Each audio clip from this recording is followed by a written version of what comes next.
What is going on, guys? It's Kyle again with DTOM Knives and Gear, and today, holy crap, do we have a special knife to show over to you guys. This is the Orion Knives Solaris. So excited to have this. Stay tuned.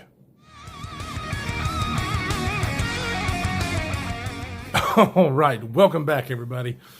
Oh man, am I excited about this knife. This knife was provided to me by the Apex Pass Around group, and this is doubly kind of special because the man who runs the Apex Pass Around group, Blade Banter, go check him out on YouTube and Instagram.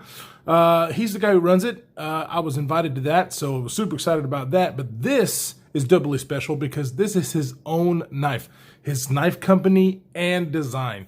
So obviously, when I heard that, I'm like, wait a minute, that's freaking awesome. First of all, I love the fact that the knife community, this community, especially on YouTube, is getting so involved, not just reviewing knives, but people like him actually taking that step, stepping out of the box, taking the risk, and starting a company and designing his own knife. That really, really makes me happy. So this knife was designed by him. We're going to go over a lot of stuff. The reason that I love it is because a knife enthusiast is the one who designed this knife, and you can totally tell in the design features. This knife was so well put together and thought out.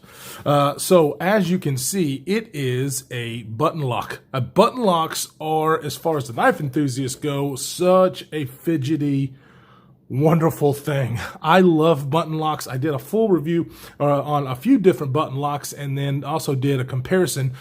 Oh boy, I wish I had this in my hands when I did that comparison, because that video would have turned out so different. But I love the fact that he wanted to do a button lock. Button locks are just so freaking fidgety and fun to play with for us knife guys who not just carry knives for tools, but just to actually play with throughout the day, because we just like knives. And this one is done extremely well. First off, Orion Knives. Orion Knives is the name that he decided to name his company. And I didn't really even know what Orion or Orion's belt was until I watched the movie Men in Black.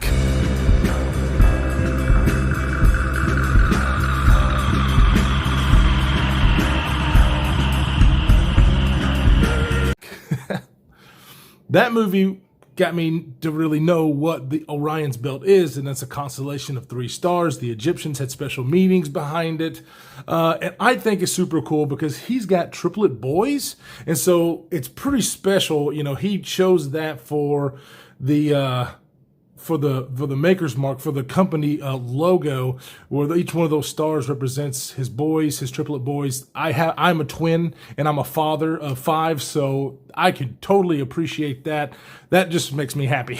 And I like the way it looks. There is the logo.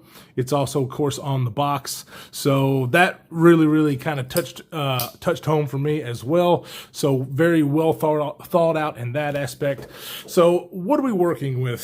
So before we get into the reasons that I say this thing was so thought out, we're working with G10 handles, a G10 backspacer, titanium pocket clip, and then this very polished blade of 14C28N, which, guys, for price point, his whole deal was he wanted to make a knife that was under $100, that had the quality, fidget factor, and everything that the knife enthusiast wanted as a tool and something to just have fun and carry. He hit it on the head. But 14C28N is so freaking refreshing because most budget knives, this knife is going to come in. I did get to talk to him. The backers fulfillment for the Kickstarter, they're going to be fulfilled around February of 2021, so just a few months from now. And then actually, these are going to be for sale in March. So it's coming up really soon, and I know a ton of people, including myself, who missed out on the Kickstarter, that is totally going to be picking one of these things up. But he wanted to be able to make a good quality knife that had all those features and keep it under that price point, because all of us knife enthusiasts started out to where we were buying knives at that budget level, and this, I'm telling you, is going to be a killer on the market, especially for right now. The 14C28N is such a great, it's a Sandvik steel. It was actually designed and made for cutlery. It has good stainless properties and edge retention. It's got good toughness for an all-around budget steel. Everybody has been doing D2. It is so refreshing to see 14C28N. So that really got my juices flowing as far as this knife is concerned. The size, everything. I just really, really like it. Now, as far as that's the materials that we're using, and then of course, like I said, it is a button lock, but you also have a few different means of deployment to make this thing fidgety. First and foremost, it is a flipper. And let me tell you guys, I did that video on a bunch of button locks, and the flipping action on most button locks are not the greatest. I ended up choosing in my button lock video the Spartan Payless because I love the ergonomics of that knife. I loved everything about it, but the flipping action on it is a little less to be desired. It is very lazy. Then I had the Protec Mordax, which still very fidgety, but the flipping action still kind of the same, a little bit better than the Payless. Then the Malibu. The Malibu was probably the best one as far as the flipping action. However, having handled all of those, this one is tons better. And I don't have I really wish I had the Malibu in hand right now. That was Jake over at Bearded Gear's knife. And he just got another one, by the way, because he loves that knife so much. But I wish I had it in front of me to kind of show you side by side. The detent on this thing, absolutely, it really is the best button lock flipping action. I mean, the Spartan Payless is a $280 knife, okay? This one's $80, or it's going to be around $80. I don't want to, say it's going to be exactly 80, but when it comes out, it's going to be around that price. And the detent, or the way this thing, I mean, you cannot fail this knife tuning this. Oh, it's snappy, a lot snappier than any other. And of course, it has the thumb stud, which makes it easy to deploy that way. I deploy this knife like this because I love doing the reverse flick. So it's in the perfect spot for me to get my finger behind there and do that. And then of course, you can just press the button and open it like this, which is also very, very vegetable. I mean, I could do this all freaking day. But as you can see, when I'm doing that, it keeps that knife in there. It's not bouncing in and out. That's huge, especially on a button lock, because that was one thing in my video that I talked about quite a bit, is whenever I went to release this, that the blade would bounce in and out. This one, it has done it, but it hardly ever, like I have to really try to get it to bounce back out. It sucks that knife back in to where it doesn't do that. And that's big for me in a button lock flipper. It's one of those annoying things that happens whenever I have it. It's not a deal breaker for me because I love just the way that you operate a button lock. But the fact that this one doesn't do that, that just shows you the quality that went into this knife and the way that it was thought out. Now, other things about this knife and the way it was thought out. We're going to talk about the ergos, okay? So this knife, let me wipe this off here. This knife, first of all, it's about 7.8 inches overall, so it's a little under 8 inches. It's got a 3 1/4 inch blade with about a 3 1/8 inch cutting edge. So one thing you'll see, and you guys know if you know my channel, forward finger choil. Now, the reason I say it was really well done is because this forward finger choil is in the perfect position without sacrificing a lot of blade length, which a lot of people don't like about forward finger choils. As you can see here, that it is incorporated into the scales, and so you basically have just on the blade a sharpening choil, but the rest of this is used for your finger, which makes for just an ergonomic melt in your hand grip.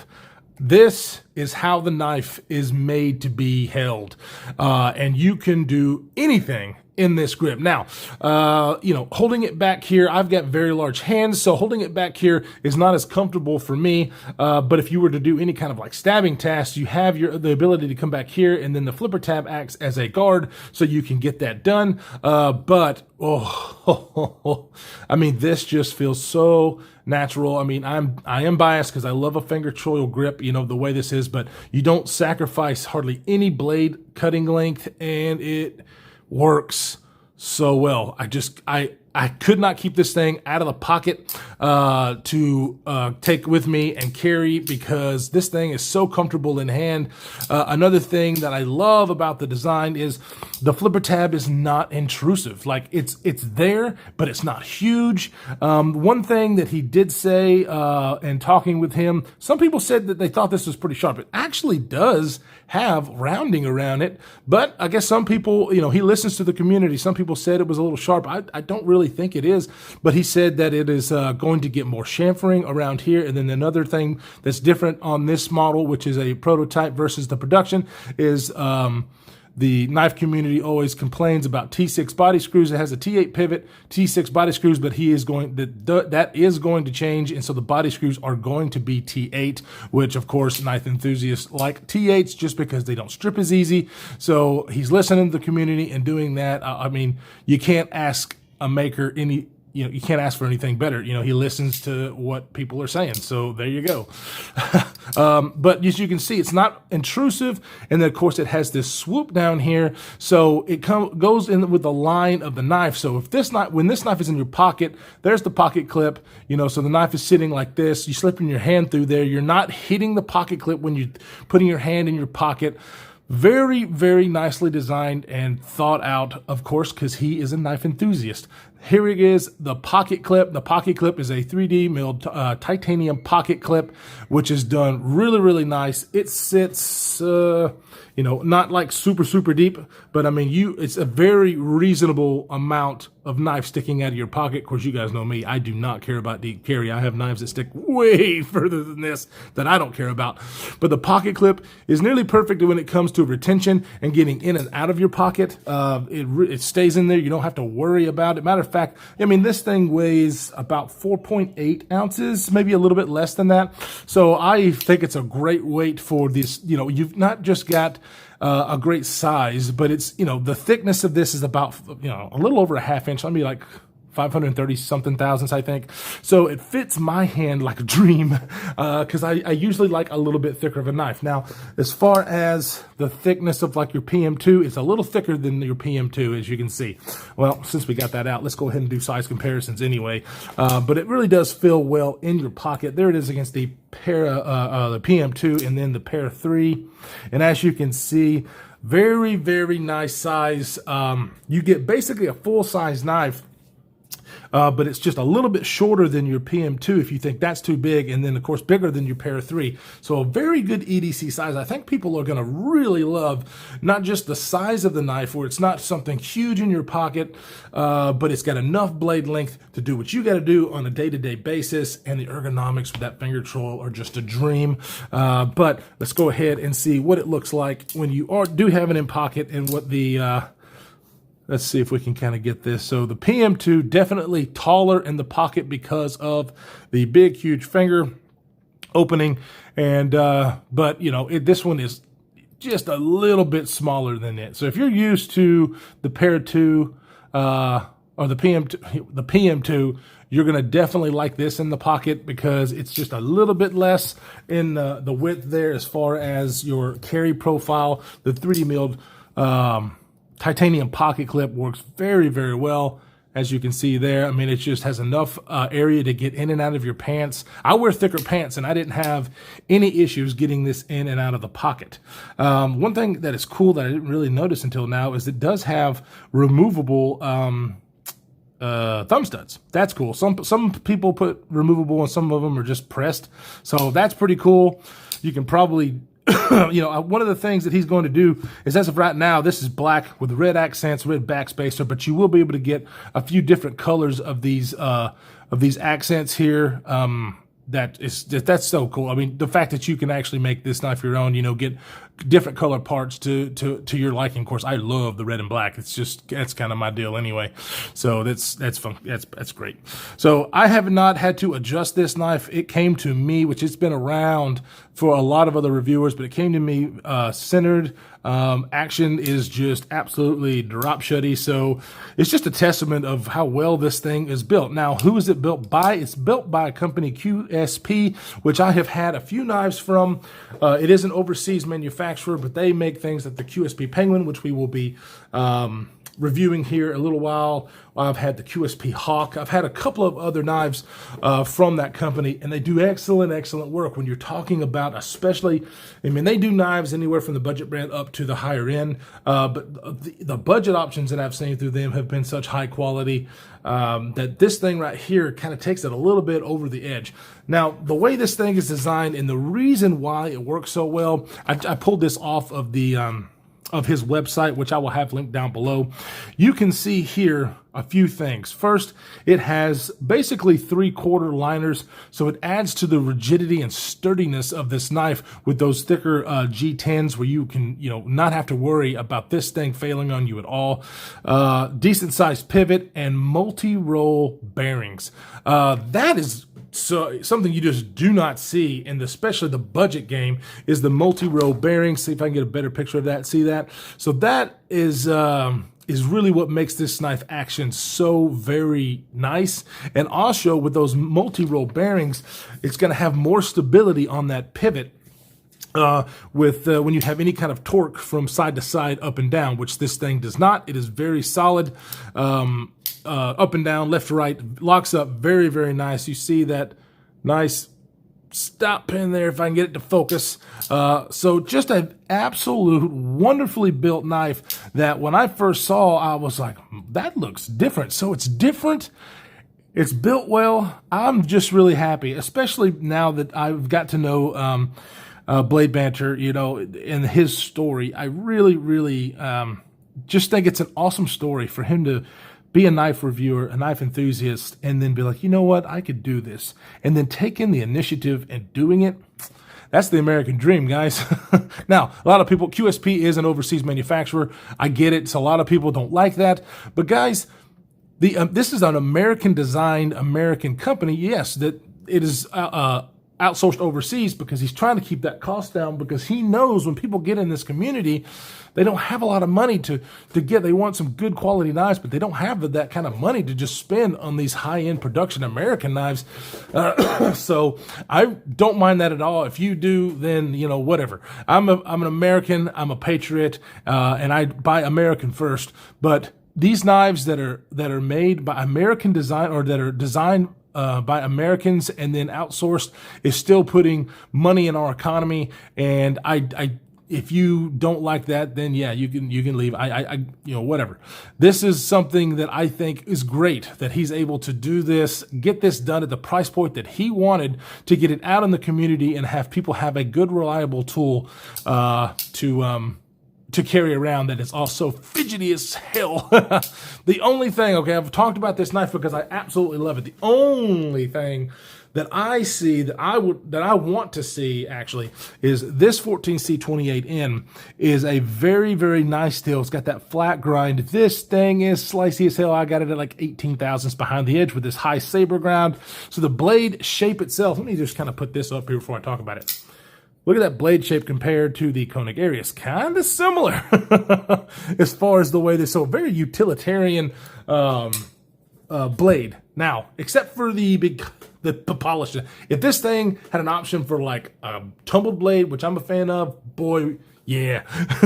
I don't mind this very high polish. A lot of people love the high polish knife, but I kind of like the tumbled finish. This thing is a fingerprint magnet, so if I could get maybe a tumbled finish on this, that would totally be up my alley. But that's it. That's really the only thing that I can say that I would change about this knife. He's already upgraded the hardware for the production models from T6 to T8. He's talked about doing more chamfering around the the flipper tab that people were having a little bit of issue with that I don't. So yeah, I love this knife. It, like I said, is going to be available. If you did not purchase one on Kickstarter, yours will be in February, where all those shipments will be mailed out. And then in March, this will hit the market. And I foresee it being a big hit. I love this knife. I love the guy behind it. I love the story behind it. this is a part of the Apex Pass Around group, so it is going to be leaving my hands sadly and going on to the next reviewer. But definitely go check out Blade Banter and his YouTube channel and Instagram. If you have any questions on the knife, the man is awesome. He will answer them for you. And then I will also link down to the Orion Knife website. That way you can learn more about that. Guys, thank you so much for stopping by and checking this nice, awesome prototype knife that I am so happy to have be able to put on the channel before it's even hit the market. And so this was great for me. Thank you so much from the bottom of my heart for stopping by. I love you all. Stay safe in this crazy world that we're living in, and we will see you in the next one.